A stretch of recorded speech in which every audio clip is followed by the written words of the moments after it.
Hi, your good friend Charles here with another gaming video.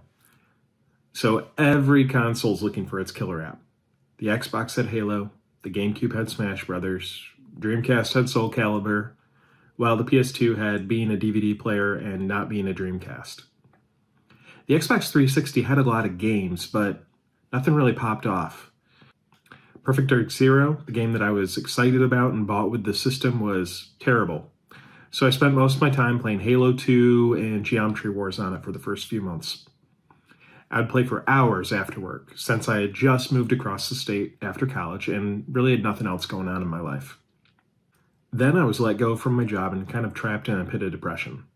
Halo 2 had been out for years, so I needed something, not a normal video game.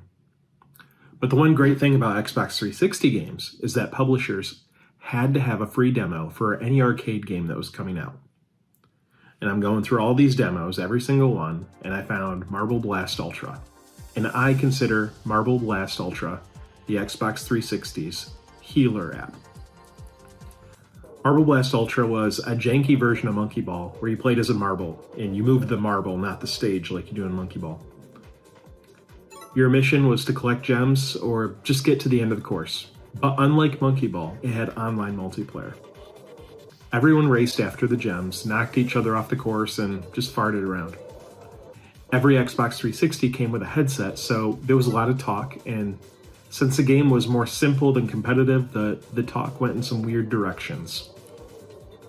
After buying the full game for 800 Microsoft points, or $10, I took part in these conversations, and eventually made a weird little family.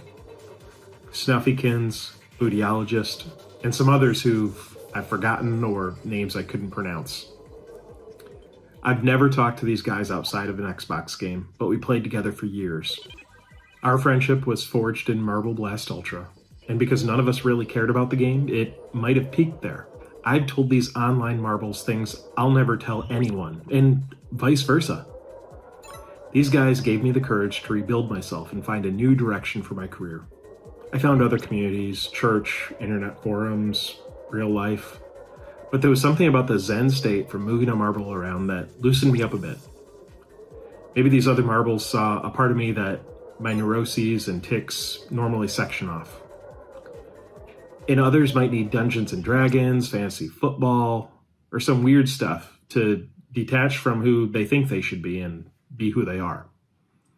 For me, at that time in my life, it was marbles, and I've been looking for a similar outlet ever since.